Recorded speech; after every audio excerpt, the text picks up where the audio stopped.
Le Seigneur soit avec vous. Évangile de Jésus-Christ selon saint Jean. Le premier jour de la semaine, Marie-Madeleine se rend au tombeau de grand matin. C'était encore les ténèbres. Elle s'aperçoit que la pierre a été enlevée du tombeau.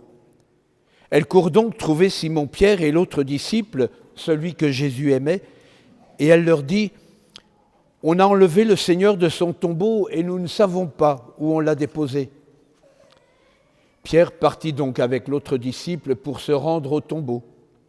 Ils couraient tous les deux ensemble, mais l'autre disciple courut plus vite que Pierre et arriva le premier au tombeau.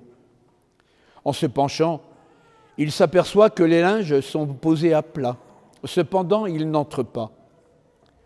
Simon-Pierre, qui le suivait, arrive à son tour. Il entre dans le tombeau, il aperçoit les linges posés à plat, ainsi que le suaire qui avait entouré la tête de Jésus, non pas posé avec les linges, mais roulé à part à sa place. C'est alors qu'entra l'autre disciple, lui qui était arrivé le premier au tombeau. Il vit et il crut. Jusque-là, en effet, les disciples n'avaient pas compris que, selon l'Écriture, il fallait que Jésus ressuscite d'entre les morts. Acclamons la parole de Dieu. Le point final avait été posé quand la pierre a été roulée pour fermer le tombeau de Jésus. Marie-Madeleine va au tombeau pour rendre les derniers soins au corps de Jésus. Et voilà que rien ne se passe comme attendu. La pierre est roulée, le tombeau est vide. Aussitôt, réflexe de Marie-Madeleine, elle va trouver Simon-Pierre. Elle lui dit, ben voilà, le corps a été enlevé, on ne sait pas où il est. Pierre et l'apôtre Jean qui l'accompagnent vont au tombeau. Jean le plus jeune court plus vite que Pierre le plus âgé. Et ils constatent,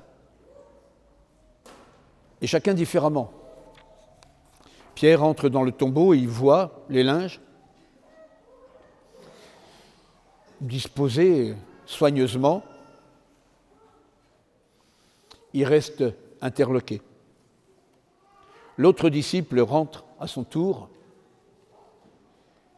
et la phrase de l'Évangile, dans sa brièveté, nous dit le mystère de la foi. Il vit et il crut.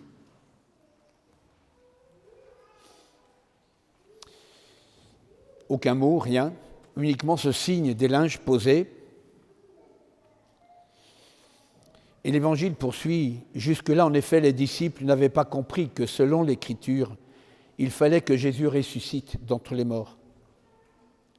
Autrement dit, par l'Écriture, et en confrontant ce qu'ils avaient vécu avec Jésus, les disciples auraient pu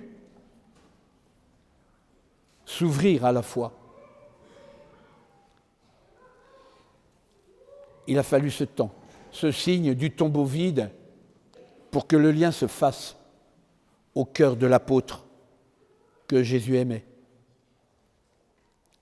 Et la précision de l'Évangile, il fallait que Jésus ressuscite. Le « il fallait » vient nous dire que le projet de Dieu de faire alliance avec tous les hommes ne pouvait que se réaliser parce que l'amour de Dieu est fidèle à sa promesse. Il a promis alliance à Abraham, Isaac, à Jacob. Les prophètes sont venus dire et redire, mais ce Dieu que vous oubliez, il vient pourtant faire alliance avec vous. C'est son projet pour que vous puissiez être vivants de son amour. N'imaginez pas que vous êtes à vous tout seul, capable de faire l'amplitude de votre vie. Il fallait que Jésus ressuscite d'entre les morts pour que nous puissions, chacun d'entre nous, entrer dans cette alliance avec Dieu, qui est une alliance de communion, qui n'est pas une alliance qui nous impose, qui nous écrase, mais une alliance de communion. Connaître Dieu comme Dieu nous connaît. C'est à cela que nous sommes appelés.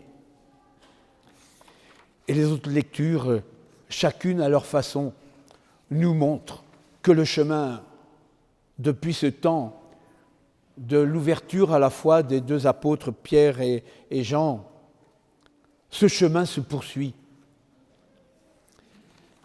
Pierre, arrivé chez Corneille, ce centurion de l'armée romaine, où l'un et l'autre ont été invités à cette rencontre mutuelle par l'action de l'Esprit Saint.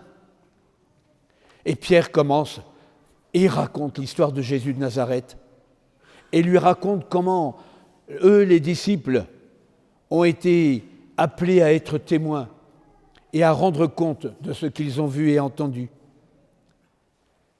Dieu nous a chargés d'annoncer au peuple et de témoigner que lui-même a établi Jésus, juge des vivants et des morts. Et Pierre continue en s'appuyant sur les Écritures. C'est à Jésus que tous les prophètes rendent ce témoignage. Quiconque croit en lui reçoit par son nom le pardon de ses péchés. Et Paul continue dans la lettre que nous avons entendue aux Colossiens.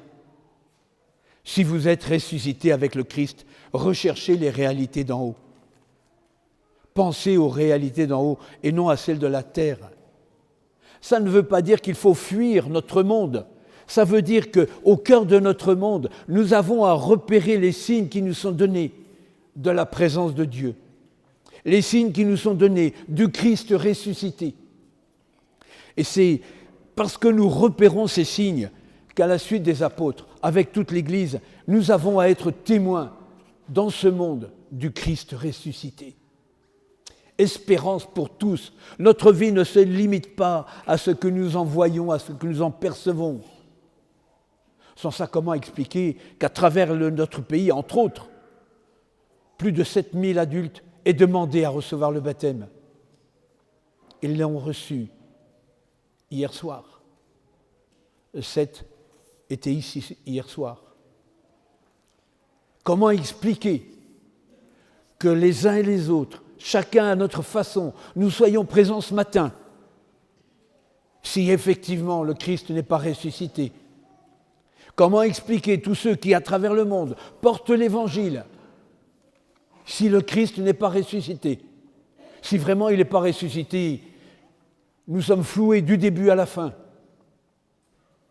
Mais non, Christ est ressuscité, il est vraiment ressuscité. Et c'est cela que nous avons à montrer dans notre vie quotidienne, à ce monde qui ne sait plus où il va, qui ne sait plus s'il a un avenir, qui ne sait plus si chacun peut vivre, et qui risque de brader la vie sous prétexte d'avoir, mais tellement avoir qu'on en devient étouffé.